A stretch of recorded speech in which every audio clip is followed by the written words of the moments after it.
The $3,000 actually Pasadena format tournament has come and gone here. Dkayed X Luxury, and yes, that is Ishizu Tier Elements, beginning the carnage of the format.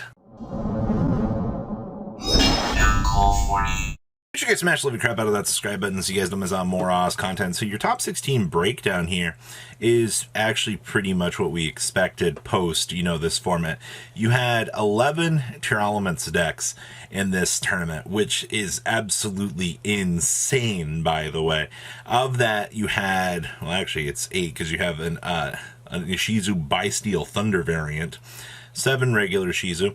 You had 1 Bi-Steel variant, 1 Ishizu Bi-Steel, and then 1 branded variant in your top cut here, which is quite impressive. Then we had, for Sprite, we had 2 pure, and then 1 Bi-Steel variant, and then you had 2 Flaunderies. Nothing else is even remotely competitively close to this breakdown. I'm not surprised to see that, but those results are pretty frightening at the end of the day, just looking at that conversion rate and turnover for this. Now, winning the event here, we'll just kind of scroll through these here. Yeah, we are doing the Herald with the Herald of Orange Light. I'm not surprised about that. Now, the interesting thing here is they're only playing 1 Agido. Now, there's actually starting to be an interesting discussion about this because they're talking about Agido ends up being a little bit more of a dead draw. As we're kind of heading on into the format here, if you're seeing Agido being a dead draw and they're trying to reduce, those bricks that are in the deck, I think that's going to be something a little bit more interesting to kind of consider with that there. You can definitely see that Scream is taking a giant primary approach here. And then we're already playing the Lingaribo down here because we don't want to get Nightmare Corruptor Ibleed. Yeah, the fact that the Nightmare Corruptor is already starting to see a huge amount of play, or a giant discussion point of it already. Yeah, side deck down here. We are doing Scythe with Sanctum plays. Okay. And then, of course, you see good old Zombie World with the Necroworld Banshee shenanigans. And we're now at the point here that we need the Ghost Reaper and Winter Cherries to kind of offset some of that. Now, move on down here to Hani's list. I do see that Hani is playing triple Agido, which, okay, so there's an argument here for the 2 versus the 1 versus that. We're only playing 2 Scream, which is fine, and you also see that we are maximizing on droplets in the main deck here. Outside of that, I mean, this deck is very, very scary. We're not playing the Lingaribo and Hani's list. I don't think we're worried about getting Nightmare Corruptor Ibleed just yet, at least in this particular build. So that's one very big thing here. Outside of that, extra deck looks fine. Side deck, the 3, there can only be ones with 3 Ghost Reapers. Yeah, Ghost Reaper, once again, you hit that Kit Gallows, you're going to go into a pretty big winning position here. Down here is Jesse Cotton's list. This is a Ishizu Bi-Steel Thunder Tier Elements. Alright, what a pile. So yeah, we're going to use the Sub-Thunder package here. Kind of sit up and do our thing. You do see that we are playing Chaos Armageddon Dragon. And then we are playing the Primeval Planet here. And then we are playing the Branded Regained and Branded Beast as well. There's also a lot to kind of take in on this list. That Thunder package giving this deck a little bit more of a linchpin to kind of hold on to in terms of staples is actually quite impressive. I like this a lot. Next up here, 3rd, 4th here, we have 1 Agido. Okay, that's 2 lists out of this top cut that chose just to play the 1 Agido. That's very interesting. We also have only 1 Herald, which I guess, once again, if it comes down to like a dead draw, you don't want to deal with that per se. Makes sense, I suppose. And then we have good old Baron seeing a lot more play now. Reciting the 3 Magnum. And then, once again, you see that Artifact Sanctum Scythe package. Honestly, that and the Reaper, if either engine of those resolves, I feel like you're just in such a game-winning position at that point.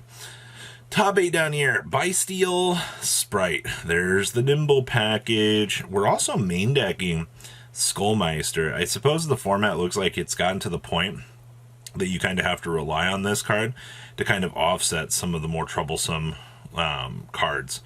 Yeah, we're really going in hard on that package. Yikes. And then there's Sanctum again with Scythe. Yeah, once again, more and more power here.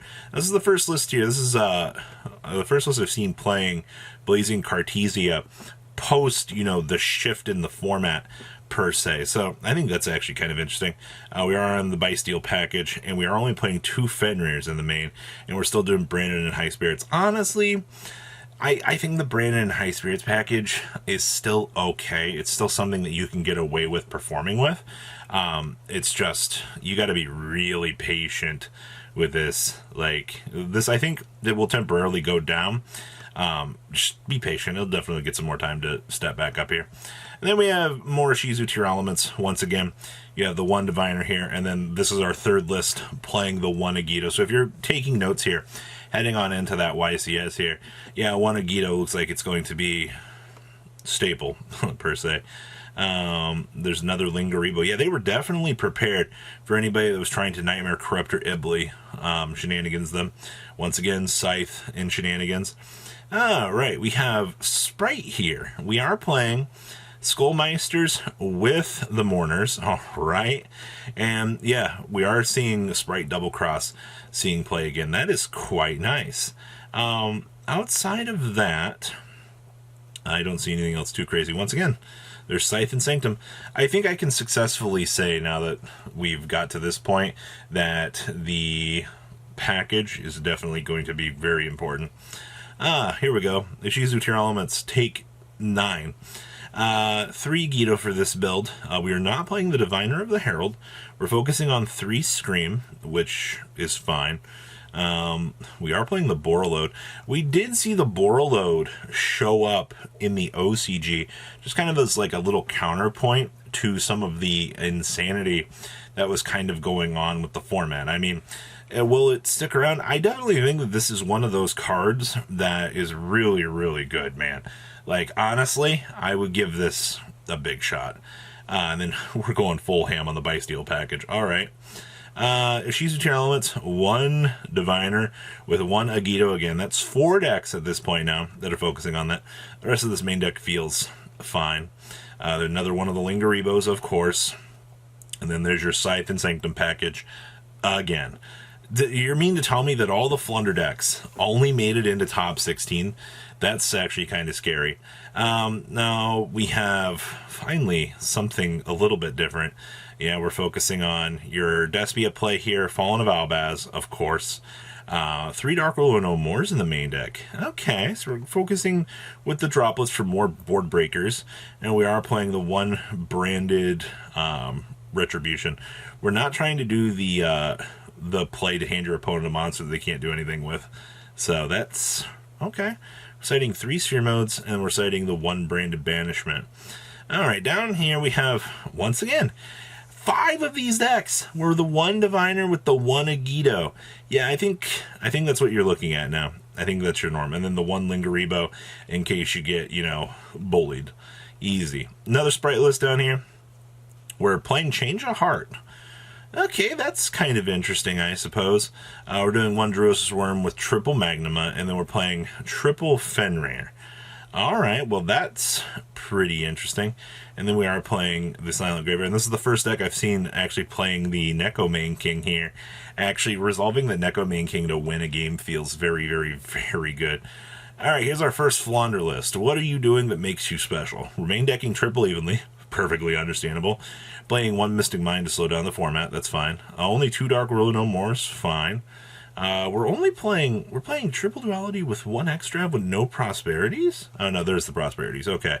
So we are focusing on some of the more standard shenanigans. Okay, that is fine. Extra deck looks pretty standard. We're sending the Necro Valley and 3 Neko Main King. Things have hit the crapper when you have to rely on good old Neko Main King to slow down the format. Another Shizu tier elements list here. This one's 3 Agito. No copies of Diviner. We are playing 1 Heartbeats, though. Okay. And then there's the 1 Borderlone. And we're setting 1 Scattershot. We're actually playing triple Tackle Crusader, too. Oh my gosh. Our next Flaunderies list here. 2 Stormwinds, which is something that we've seen before. I'm a little bit more intrigued with it, for sure. Yep, we're doing Ultimate Slayer shenanigans, I take it, inside, yep, with the 1 Evil Twins. Yeah, that's... I don't have any other real comments to say about this format. It's as garbage as it looks, that's for sure. So what do you guys think about the breakdown out of this $3,000 tournament. Breakdown sets the stage for what's to come for Pasadena, so yikes. Please leave a comment down below, tell me what you guys think, and I'll see your beautiful faces back here later in the day, guys. Peace out. Patrons, thank you.